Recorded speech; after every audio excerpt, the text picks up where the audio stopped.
कलंकीमा अवस्थित नेपालकै पहिलो ठूलो र अत्याधुनिक होलसेल बजार एनबीटीसी सञ्चालनमा कम्प्लेक्समा सम्पूर्ण फेन्सी तथा कस्मेटिक सामानहरू होलसेल मूल्यमा उपलब्ध छन्। दर्शकबिन नमस्कार। केन्द्रबिन्दु अनलाइन टिभीबाट हरेक दिन बेलुका प्रसारण हुने केन्द्रबिन्दु न्यूजमा तपाईँ सम्पूर्णलाई स्वागत गर्न चाहन्छु। म छु सिमरन स्याङ बतामाङ। केन्द्रबिन्दु न्यूजमा हामी दिनभरिका टप 5 खोजमूलक तथा महत्त्वपूर्ण समाचारहरू सम्प्रेषण गरेका छौं। सुरु गरौँ आजका समाचारहरूका प्रमुख शीर्षकहरूबाट। लिम्पिया धुरा बिनाको प्रधानमन्त्रीको शुभकामना सन्देशमाथि खनिए सामाजिक सञ्जाल प्रयोगकर्ता। गोयलसँगको भेटको प्रभाव परेको आरोप। प्राधिकरणलाई मन्त्रीको निर्देशन, दशैंका बेला कतै बत्ती ननिभोस्। डिजिटल बैंकिङ कारोबारमा बैंकहरूको जोड। नवरात्रको 7औं दिन आज कालरात्रिको पूजा आराधना गरी मनाइयो। आजै फुलपाती पनि। र आइपीएलमा आज मुम्बई इन्डियन्स र चेन्नई सुपर किङ्स भिड्दै। गए रातिको खेलमा हैदराबादद्वारा राजस्थान 8 विकेटले पराजित। जस्तै परिस्थितिमा पनि होन्डा छ सधैँ तपाईसँगै।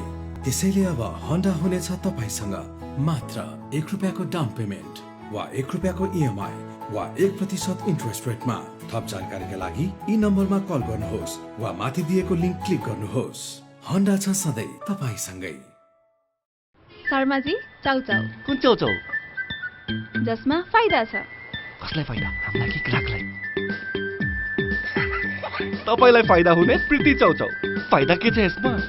फाइदा चौध मसलाको स्वाद छ, मिठो मिठो याद छ, भोक मिटाउने ताकत छ, परसौरो विश्वास छ। बुझ्यो? प्रीति चाउचाउ, फाइदा हुने चाउचाउ। भोक लागेमा प्रीति खाऊ। समाचार सुरु गरौँ विश्वव्यापी महामारीको रूपमा फैलिरहेको कोरोना भाइरस सम्बन्धी अपडेटबाट। विश्वभर कोरोना भाइरस संक्रमितको संख्या 4,20,00,000 नाघेको छ भने संक्रमणबाट मृत्यु हुनेको संख्या 11,44,000 नाघेको छ। त्यस्तै विश्वभर निको भएर घर फर्किनेको संख्या 3,12,00,000 नाघेको छ। यता नेपालमा आज कोरोनाका कारण 17 जनाको मृत्यु भएको छ। यो सँगै कुल मृत्यु हुनेको संख्या 829 जना पुगेको छ। त्यस्तै आज देशभर 4,479 जना संक्रमित थपिएका छन्। यो सहित नेपालमा कुल संक्रमितको संख्या 1,53,008 पुगेको छ। त्यस्तै देशभर सक्रिय संक्रमितको संख्या 46,691 पुगेको छ। आज 2,668 जना कोरोना संक्रमण मुक्त भएका छन्। यससँगै कुल निको हुनेको संख्या 1,05,488 जना पुगेको छ। त्यस्तै पछिल्लो 24 घण्टामा 16,864 पीसीआर परीक्षण गरिएको छ। यो सँगै देशभर कुल 13,67,016 पीसीआर परीक्षण गरिएको छ। आज काठमाडौँ उपत्यकामा 2,720 जनामा संक्रमण पुष्टि भएको छ, जसमध्ये काठमाडौँमा 2,357 जना, भक्तपुरमा 127 र ललितपुरमा 226 जना रहेका छन्। यो सँगै उपत्यकामा कुल संक्रमितको संख्या 66,854 पुगेको छ। अब पूरा समाचार। यूएईमा जारी 13औं संस्करणको इन्डियन प्रिमियर लिग आइपीएलमा आज साविक विजेता मुम्बई र साविक उपविजेता चेन्नई भिड्दैछन्। नेपाली समय अनुसार साँझ 7:45 सुरु हुने यस खेल चेन्नईको लागि निकै महत्त्वपूर्ण रहेको छ। पुछारमा रहेको चेन्नईलाई प्लेअफको सम्भावना कायम गर्न समेत जित्नै पर्ने दबाव रहेको छ। हेर्नुहोस् पूरा समाचार। यूएईमा जारी 13औं संस्करणको इन्डियन प्रिमियर लिग आइपीएल टी20 क्रिकेटमा आज साविक विजेता मुम्बई इन्डियन्स र साविक उपविजेता चेन्नई सुपर किङ्स बीच प्रतिस्पर्धा हुँदैछ। शारजाह क्रिकेट मैदानमा मुम्बई आफ्नो 10औं र चेन्नई 11औं खेलका लागि मैदानमा उत्रनेछन्। मुम्बई र चेन्नई बीचको खेल नेपाली समय अनुसार साँझ 7:45 सुरु हुनेछ। मुम्बई 7औं जितको खोजीमा हुनेछ। अघिल्ला 9 खेलमा 6 जित सहित 12 अङ्क जोडेर मुम्बई तेस्रो स्थानमा रहेको छ। रोहित शर्मा को कप्तानीमा मैदान उत्रने मुम्बई चेन्नईलाई हराएर शीर्ष 2 टिमसँग अङ्क बराबरी गर्न चाहन्छ। त्यस्तै मुम्बई चेन्नईसँग सिजनको पहिलो खेलमा बेहोरेको हारको बदला समेत लिन चाहन्छ। सिजनको पहिलो भेटमा चेन्नईले मुम्बईलाई 5 विकेटले हराएको थियो। तर महेन्द्र सिंह धोनीको कप्तानीमा मैदान उत्रने चेन्नई विरुद्ध जित निकाल्न मुम्बईलाई कठिन भने हुनेछ। चेन्नईको लागि यस खेल निकै महत्त्वपूर्ण रहेको छ। पुछारमा रहेको चेन्नईले प्लेअफको सम्भावना कायम राख्न समेत जित्नै पर्ने दबाव रहेको छ। चेन्नईको लागि यो खेल जित्नु एकदमै महत्त्वपूर्ण छ। चौथो जितको खोजीमा रहेको चेन्नईले 10 खेलमा 6 अङ्क जोडेको छ। मुम्बई विरुद्धको यस खेल चेन्नईका लागि 200 T20 खेल हुनेछ। चेन्नईले 179 खेलमा 118 जित निकालेको छ। यस्तै गैराती भएको खेलमा सनराइजर हैदराबादले राजस्थान रोयल्सलाई 8 विकेटले पराजित गरेको छ। जितसँगै हैदराबाद अङ्क तालिकाको 5औं स्थानमा उक्लिएको छ। हैदराबादले 10 खेलको समाप्तिमा 4 जित र 6 पराजयसँगै 8 अङ्क बटुलेको छ। टस हारेर पहिले ब्याटिङ गरेको राजस्थानले 20 ओभरमा 6 विकेट गुमाएर 154 रन बनाएको थियो। 155 रनको विजय लक्ष्य लिएर मैदानमा उत्रेको बङ्गालको सुरुवात राम्रो हुन सकेन। पहिलो र तेस्रो ओभरमै ओपनद्वय डेभिड वार्नर र जोनी ब्रिटनलाई गुमाए पनि त्यसपछि आएका पाण्डे र विजय शङ्करले इनिङ सम्हालेका थिए। पाण्डेले 47 बलमा 83 र शङ्करले 51 बलमा 52 रन बनाएका थिए। राजस्थानका लागि जफन आर्चरले 2 विकेट लिएको छ। हारसँगै पुछारबाट दोस्रो स्थानमा रहेको राजस्थानको प्लेअफ सम्भावना कायमै रहेको छ।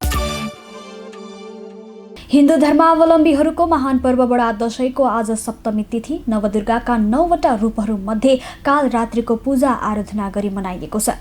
आश्विन शुक्ल सप्तमीको आजको दिनलाई फुलपाती पनि भनिन्छ। आज अपराह्न घर घरमा स्थापना गरिएको नवदुर्गा एवं दशैं घरमा फुलपाती भित्राइएको छ। हेरौँ पुरा समाचार। नवरात्रको 7औं दिन आज कालरात्रिको पूजा गरी मनाइएको छ। घटस्थापनासँगै नवदुर्गाका 9वटा रूपहरूको पूजा गर्ने परम्परा अनुसार आज कालरात्रिको पूजा गरिएको हो। हिन्दू धर्मावलम्बीहरूले वैदिक विधि मार्फत यस दिन कालरात्रिको पूजा आराधना गर्दछन्। घटस्थापनाका दिनदेखि सुरु भएको नवरात्रको 7औं दिनको पूजा विधि पनि घटस्थापनाको जस्तै हो। घटस्थापनाको दिन राखेको जमरालाई झिसमिसे बिहानीमै आत्मशुद्धि पश्चात नदी खोला लगायतबाट ल्याइएको पवित्र जलले जमरामा सिञ्चित गरिन्छ। दशैंको पहिलो दिन शैलपुत्री, दोस्रो दिन ब्रह्मचारिणी, तेस्रो दिन चन्द्रघण्टा, चौथो दिन कुष्माण्डा, 5औं दिन स्कन्दमाता, 6औं दिन कात्यायनी, 7औं दिन कालरात्रि, 8औं दिन महागौरी र 9औं दिन सिद्धिदात्रीको पूजा आराधना गरिन्छ। आश्विन शुक्ल सप्तमीको आजको दिनलाई फुलपाती पनि भनिन्छ। आज अपराह्न घर घरमा स्थापना गरिएको नवदुर्गा एवं दशैं घरमा फुलपाती भित्राइएको छ। प्रत्येक वर्ष दुर्गा पक्ष अन्तर्गत आश्विन शुक्ल सप्तमीका दिन मनाइने फुलपाती पर्व आज शास्त्रीय विधि अनुसार शुभ साहित्यको प्रतीक फुलपाती भित्राएर मनाइएको हो। घटस्थापनाका दिनदेखि वैदिक विधिपूर्वक दुर्गालाई आह्वान गरी पूजाआजा गरिएको दशैं घर अथवा पूजा कोठामा उखु, हलेदो, केराको बोट, धानको बाला, बेलपत्र, दारिम, जयन्ती, अशोकाको फूल र मानववृक्ष भित्राइन्छ। नवपत्रिकाको नामले समेत चिनिने फुलपाती 9वटी देवीको प्रतीकका रूपमा भित्राई शास्त्रीय विधि अनुसार शक्तिको आराधनाका साथ पूजा गर्ने वैदिक विधि रहेको नेपाल पञ्चाङ्ग निर्णायक समितिका अध्यक्ष प्राध्यापक डाक्टर रामचन्द्र गौतमले जानकारी दिए।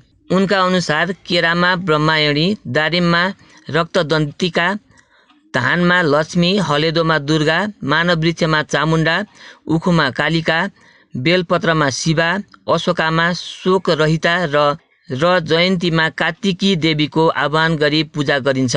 यी देवी नवदुर्गाका पार्षद अर्थात् सहायक हुन्। देवीलाई बलियो बनाउन सहायक देवीको भूमिका हुने शास्त्रीय मान्यता छ। फुलपात्री भित्र्याएपछि 9 देवीको विधिपूर्वक पूजा आराधना गरिन्छ।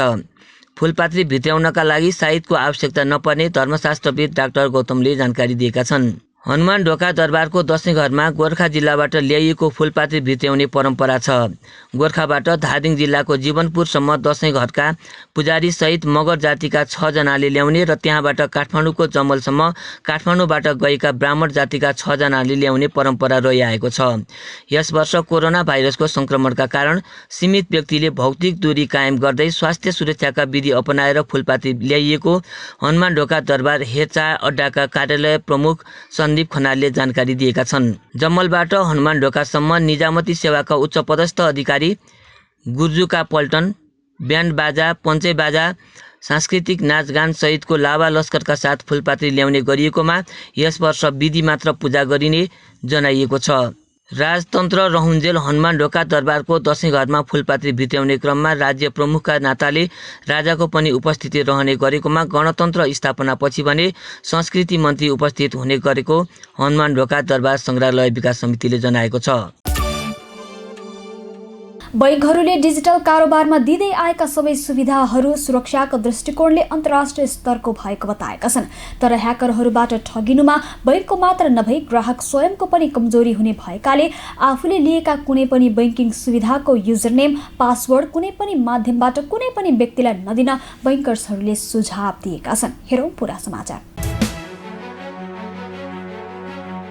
कोभिड-19 को संक्रमणका साथै दशैंलाई लक्षित गरी बैंक तथा वित्तीय संस्थाहरूले डिजिटल कारोबारलाई प्राथमिकता दिएका छन्। विभिन्न वित्तीय प्रविधिहरूको प्रयोग गरी डिजिटल कारोबारलाई प्रोत्साहन गरेका बैंकहरूले यस्तो कारोबार सुरक्षाका दृष्टिकोणले अन्तर्राष्ट्रिय स्तरको भएको दावी गरेका छन्। बैंकहरूले डिजिटल कारोबार बढ्दै जाँदा यसलाई भरपर्दो, सुरक्षित र विश्वसनीय बनाउन अपनाउनु पर्ने उपायहरू अवलम्बन गरिएको बताउँदै आएका छन्। ग्लोबल आइएमई बैंकका डिजिटल बैंकिङ विभाग प्रमुख परमेश्वर श्रेष्ठले डिजिटल कारोबारलाई सुरक्षित, सहज र व्यवस्थित बनाउन बैंकहरूले ठूलो लगानी गरिरहेको बताए। त्यसबाहेक ग्राहकले पनि आफ्नो बैंक खाता नम्बर, पासवर्ड कसैलाई पनि नदिए डिजिटल बैंकिङ सुरक्षित हुने उनको भनाइ छ। नियामक निकाय नेपाल राष्ट्र बैंकले विभिन्न समयमा दिँदै आएका निर्देशिका बमोजिम बैंकहरूले सुरक्षाका प्रावधानहरूलाई अद्यावधिक गर्दै गएको देखिन्छ। सनराइज बैंकका डिजिटल विभाग प्रमुख प्रकाश पौडेलले पनि बैंकहरूले डिजिटल कारोबारमा दिँदै आएका सबै सुविधाहरू सुरक्षाको दृष्टिकोणले अन्तर्राष्ट्रिय स्तरको भएको बताए। आफूले लिएका कुनै पनि बैंकिङ सुविधाको युजरनेम, पासवर्ड कुनै पनि माध्यमबाट कुनै पनि व्यक्तिलाई नदिन बैंकर्सहरूको सुझाव छ। ह्याकरहरूले विभिन्न माध्यमबाट विभिन्न प्रलोभन देखाई ग्राहकसँग बैंकले पठाएको कोड माग्ने गरेकाले त्यसतर्फ सचेत रहन पनि बैंकर्सहरूले आग्रह गरेका छन्। चाडपर्वका बेला अन्य समयभन्दा बढी विद्युत खपत हुने भएकाले चनाखो भएर सेवा प्रवाह गर्न तथा विद्युत प्रवाहमा अनियमितता हुन नदिन ऊर्जा, जलस्रोत तथा सिंचाई मन्त्री वर्षमान पुनले निर्देशन दिएका छन्। त्यस्तै प्राधिकरणको उत्पादन, प्रसारण वा वितरण मध्ये कुनै पनि प्रणालीमा समस्या आए तत्काल समाधान गर्न 24 घण्टा रेस्पोन्स टोली तयारी अवस्थामा राख्न मन्त्री पुनले आग्रह गरेका छन्। हेरौँ पूरा समाचार। ऊर्जा, जलस्रोत तथा सिंचाई मन्त्री वर्षमान पुनले नेपालीको महान चाड बडा दशैंका अवसरमा देशैभर विद्युत सेवा थप चुस्त, भरपर्दो र प्रभावकारी बनाउन नेपाल विद्युत प्राधिकरणलाई निर्देशन दिएका छन्। चाडपर्वका बेला अन्य समयमा भन्दा विद्युत बढी खपत हुने भएकाले चनाखो भएर सेवा प्रवाह गर्न तथा विद्युत प्रवाहमा अनियमित हुन नदिन मन्त्री पुनले निर्देशन दिएका हुन्। मन्त्रालयका सचिव दिनेश कुमार घिमिरे, प्राधिकरणका निमित्त कार्यकारी निर्देशक लेखनाथ कोइराला, प्रसारण निर्देशनालयका उपकार्यकारी निर्देशक वज्रभूषण चौधरी, सोही निर्देशनालयका दीर्घकुमार श्रेष्ठ र भारप्रेषण केन्द्रका निर्देशक सुरेश भट्टराईसँग आज बैठक आयोजना गरी मन्त्री पुनले उक्त निर्देशन दिएका हुन्। प्राधिकरणसँग माथिदेखि तलसम्म अनुभवी र दक्ष टोली रहेकाले सेवा प्रवाहमा कुनै समस्या नआउने विश्वास मन्त्री पुनले व्यक्त गरे। त्यस्तै प्राधिकरणको उत्पादन, प्रसारण र वितरण मध्ये कुनै पनि प्रणालीमा समस्या आए तत्काल समाधान गर्न 24 घण्टा रेस्पोन्स टोली तयारी अवस्थामा राख्न पनि मन्त्री पुनले आग्रह गरे। महामारीका कारण 90 लाख विद्यार्थीले घरबाटै अनलाइन कक्षा लिइरहेको र तीमध्ये कतिपय परीक्षामा समेत सामेल भइरहेकाले विद्युत सेवा अनियमित हुँदा उनीहरूको भविष्यमा के असर पर्छ भन्नेबारे सोचेर काम गर्नुपर्ने मन्त्री पुनको भनाइ छ। उनका अनुसार बडा दशैं सकिएपछि तिहारका लागि पुनः अर्को बैठक बसेर योजना तय गरिनेछ। मन्त्रालयका सचिव दिनेश कुमार घिमिरेले राष्ट्रिय प्रणालीमा पर्याप्त मात्रामा विद्युत उपलब्ध रहेको जानकारी दिँदै विद्युत सेवा नियमित गराउनका लागि इमानदारीपूर्वक काममा खटिन प्राधिकरणका सबै तहका कर्मचारीलाई आग्रह गरे। प्राधिकरणका निमित्त कार्यकारी निर्देशक कोइरालाले कोरोना महामारीका कारण उद्योगहरू पूर्ण क्षमतामा नचलेका कारण विद्युत मागको चाप गत वर्षको यही समयको तुलनामा कम रहेको जानकारी दिए। माग कम रहेको तथा वितरण र प्रसारणको अवस्था राम्रो रहेकाले चाडपर्वका समयमा विद्युत सेवा अनियमित हुने कुनै सम्भावना नरहेको कोइरालाको भनाइ छ। भारप्रेषण केन्द्रका निर्देशक सुरेश भट्टराईले हाल प्राधिकरण र निजी क्षेत्रको गरी 1110 मेगावाट विद्युत राष्ट्रिय प्रसारण प्रणालीमा रहेको र माग भने 7 देखि 800 मेगावाटसम्म मात्र रहेको बताए। विद्युत पर्याप्त रहेकाले सेवा अनियमित हुने कुनै सम्भावना नरहेको भट्टराईले स्पष्ट पारे। त्यस्तै प्राधिकरण प्रसारण निर्देशनालयका प्रमुख चौधरीले प्रणालीमा कुनै समस्या नरहेको जानकारी दिए। दर्शकवृन्द, अब आजको टप 1 न्यूजको पालो। सप्तमीको अवसर पारी प्रधानमन्त्री केपी शर्मा ओलीले दशैंको शुभकामना व्यक्त गरेका छन्। तर सामाजिक सञ्जालमा शुभकामना सहितको तस्बिर बाहिरिएसँगै प्रधानमन्त्री र उक्त तस्बिरमा प्रयोग गरिएको नेपालको नक्सामाथि सामाजिक सञ्जाल प्रयोगकर्ताहरू खनिएका छन्। हेरौँ पूरा समाचार। आज नवरात्रको 7औं दिन प्रधानमन्त्री केपी शर्मा ओलीले ट्विटर मार्फत दशैंको शुभकामना व्यक्त गरेका छन्। जहाँ नमस्ते गर्दै गरेका ओली सहित नेपालको निशान छाप प्रयोग गरिएको तस्बिर राखिएको छ।